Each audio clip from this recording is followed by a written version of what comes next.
Alors, camarades des peuples d'Afrique, peuple de Côte d'Ivoire, citoyens du monde, mes chers frères et sœurs, peuple d'Ilutako Gourma. Frère, on va écouter ici attentivement cette vidéo du capitaine Ibrahim Traoré. Vous allez comprendre que les Ivoiriens là, ils quittent leur pays pour venir solliciter les hôpitaux burkinabés. Ils laissent les hôpitaux de Dramane Ouattara là. Ils laissent la CMU de Dramane Ouattara là.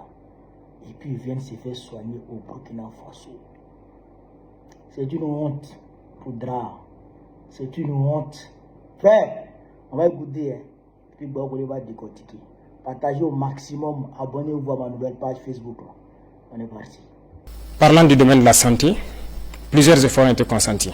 Il s'agit notamment donc de la construction des centres médicaux communaux qui ont vu le jour en 2025 et cette dynamique va se poursuivre.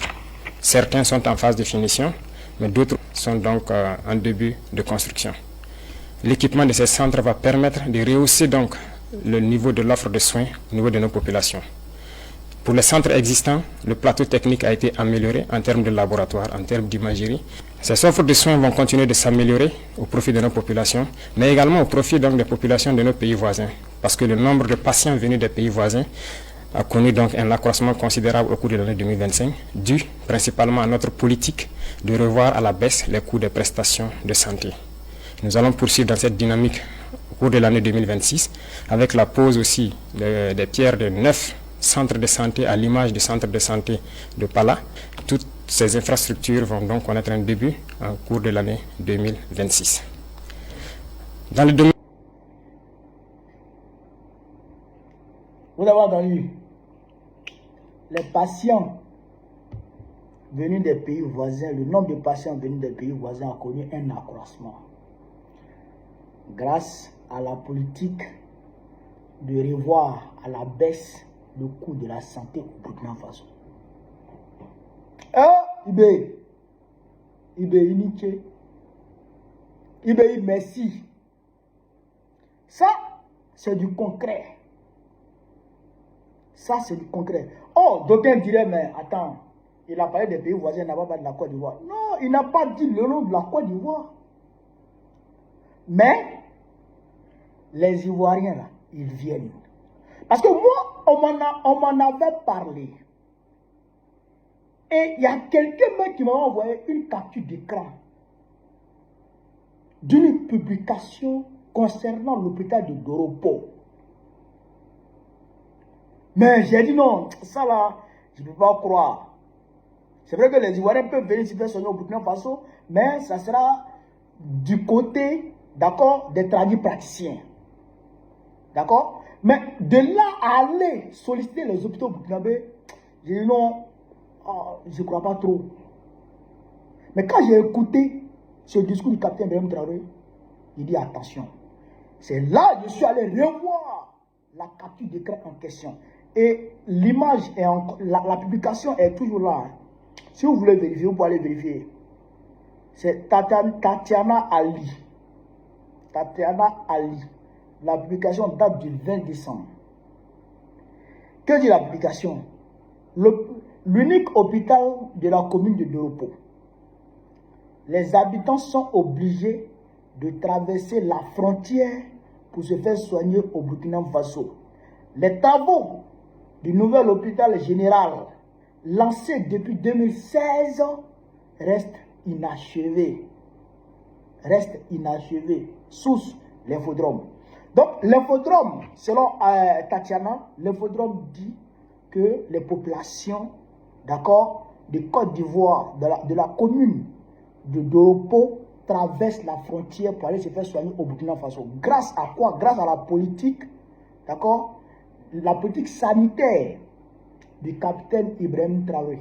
Les centres médicaux communaux qui sont mis en place ici un peu partout. Et même dans les petits villages les plus reculés, il y a des centres de santé là-bas. Les populations comprennent qu'en réalité, de l'autre côté de la frontière, la santé et les soins sont accessibles à tous. Et quand ils vont là-bas, non seulement les soins sont accessibles, mais c'est à prix abordable. voire même presque gratuit. Donc, les populations traversent les frontières pour venir se faire soigner au Burkina Faso. Et c'est une réalité. Parce que quand vous prenez la zone septentrionale de la Côte d'Ivoire, vous avez dans cette zone-là, l'ouest de la Côte d'Ivoire, je dis bien le grand ouest de la Côte d'Ivoire, Daloa, tout ça. Et vous prenez encore l'est de la Côte d'Ivoire, les Bondoukou, les Bongouan, tout ça.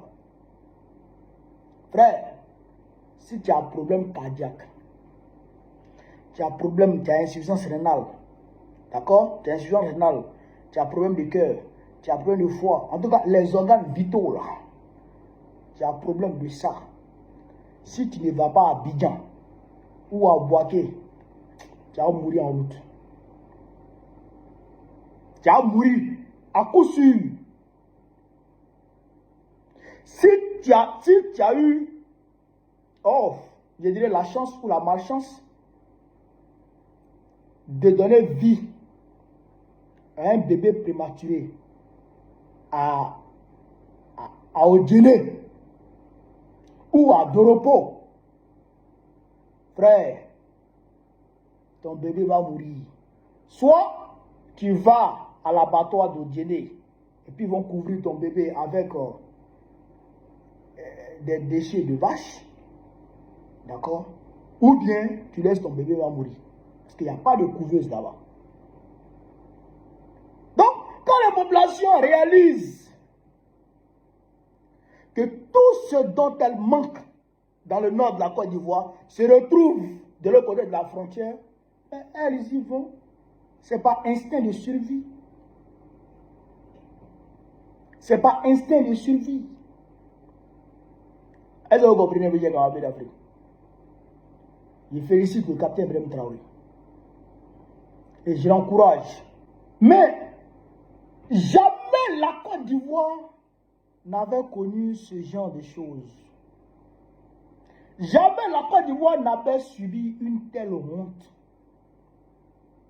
La Côte d'Ivoire, qui a connu le miracle économique, c'est elle aujourd'hui qui voit son système de santé totalement saccagé. Au point où les populations sont obligées, d'accord, d'aller dans un autre pays pour aller se faire soigner. Mais si les dirigeants eux-mêmes quittent le pays pour aller se faire soigner ailleurs, les populations vont suivre l'exemple.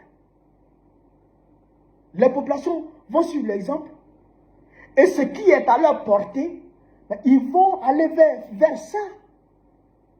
Comme ils n'ont pas les moyens, comme le peuple n'a pas les moyens d'aller en France, à l'hôpital américain pour aller se faire soigner, alors il va au Burkina Faso pour aller se faire soigner. En tout cas, chacun quitte le pays pour aller se faire soigner quelque part. Voilà ce à quoi les gens ont transcendé notre pays. Voilà ce à quoi la Côte d'Ivoire est transcendée aujourd'hui par le régime dramanistanais. Depuis Oufoué Boigny jusqu'à Laurent Gbagbo, en passant par Bédié Guérovert, la Côte d'Ivoire n'avait jamais reconnu cette honte.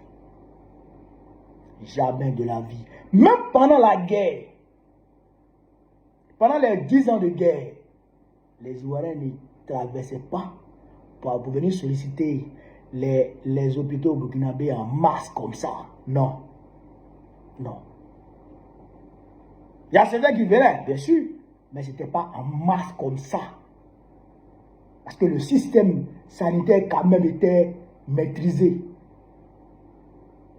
Aujourd'hui, c'est totalement dégradé, totalement saccagé.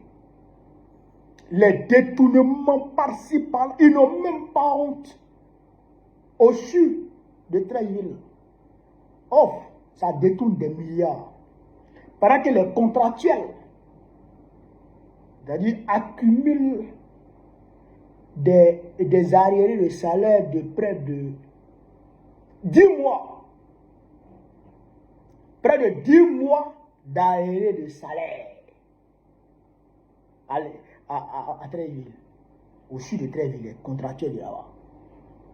Les gens ne sont pas payés. Vous comprenez là? Mais quelqu'un qui n'a pas payé, quel soin il va t'offrir? C'est compliqué. Draman a tout saccagé. Pour lui, les Ivoiriens, c'est ceux qui sont autour de lui. Le reste, on s'en tape. Allez-y au dîner même, allez-y à l'hôtel au dîner. Je ne parle même pas de Séguéla, qui est ma ville natale. Je ne parle même pas de Séguéla. Je ne parle même pas de Séguéla. Pendant que la démographie est en train de flamber, le système sanitaire n'évolue pas. Ça reste intact. Le seul hôpital qui est là depuis nos aïeux depuis le temps de l'indépendance, l'hôpital général de Séguéla qui est là, Alibi, c'est le même hôpital qui est là. Il n'y a rien d'autre qui s'est ajouté à ça. Rien d'autre ne s'est ajouté à ça. Okay, le nombre d'habitants augmente avec le même système, la même capacité d'accueil, les mêmes soins. Comment on s'en sort? Comment on s'en sort? Tout devient cher. Quand tes parents même t'appellent pour dire qu'ils sont malades même là. Oh, toi-même tu as mal à la tête. Tu as mal à la tête. Quand les enfants vont à l'école, tu as mal à la tête. Quand tes parents tombent malades, les enfants tombent malades, toi-même tu souffres. Toi-même, c'est pas toi qui es malade, mais toi-même tu souffres. Tellement tu as décaissé. Tellement tu vas décaisser. Mais quand on te donne l'ordonnance comme ça, non, c'est pas bon. Et ils vont voler les médicaments dans les hôpitaux. Tu as payé les médicaments pour donner à tes parents. Les mêmes médecins, là, ils vont venir voler les médicaments de leurs patients. Ils font ça là-bas. Ils font ça en Côte d'Ivoire. Ils volent les médicaments d'ailleurs. Les médecins, ils font ça. Les poches de sang, normalement, qui ne doivent pas être vendues. Mais ils vendent ça. On dit radio, la radio, c'est fait gratuitement. La radio, si tu n'as pas l'argent, on ne te calcule pas.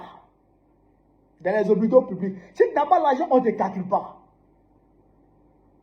Ils vont te faire louer chambre. Ils vont te faire tout. C'est la merde. Les Ivoiriens ont peur d'aller à l'hôpital. Ils ont peur d'aller à l'hôpital. C'est pourquoi on dit, selon l'OMS, d'accord, en 2024, il y a eu plus de morts en Côte d'Ivoire que dans tous les pays de l'UEMOA, y compris les pays qui sont en guerre contre le terrorisme. Oui, ça meurt en Côte d'Ivoire qu'au Burkina Faso. Ça meurt en Côte d'Ivoire qu'au Mali. Ça meurt en Côte d'Ivoire qu'au Niger. Malgré la guerre.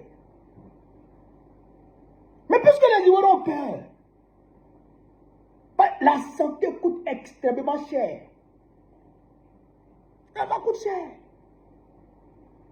Donc, les gens viennent se faire soigner. Ah, Ibé, vraiment, c'est pourquoi je dis, Ibé n'est pas pour le Burkina Faso seul, il est pour l'Afrique. Monsieur le Président, merci beaucoup. Merci pour ce que vous faites pour le Burkinabé. Merci pour ce que vous faites pour les Africains, surtout pour les Ivoiriens. Merci, Monsieur le Président. Continuez. Continuez dans ça. Continuez dans ça. Ivoiriens. Ah, les bons nouvelles. Les bonnes nouvelles. L'homme qu'on nous a présenté comme le sauveur des Ivoiriens, l'homme qui serait venu, d'accord, du FMI, de l'institution de Bretton Woods, qui allait venir transformer l'économie ivoirienne en une économie, je dirais, TGV à 100 à l'heure, et que tous les Ivoiriens seraient aujourd'hui propriétaires de maisons. Tous les Ivoiriens allaient se soigner gratuitement. Tous les Ivoiriens auraient en tout cas un accès à l'éducation gratuitement. Voilà aujourd'hui que ce monsieur-là, non seulement il peine à réaliser ce qu'il nous avait promis, mais ce qu'il est venu trouver en place, mais il est en train de tout saccager. il faut s'en débarrasser. Il faut très rapidement se débarrasser des draps. C'est ça qui est la vérité. Donc, en tout cas, on est en train de se réorganiser sur le terrain.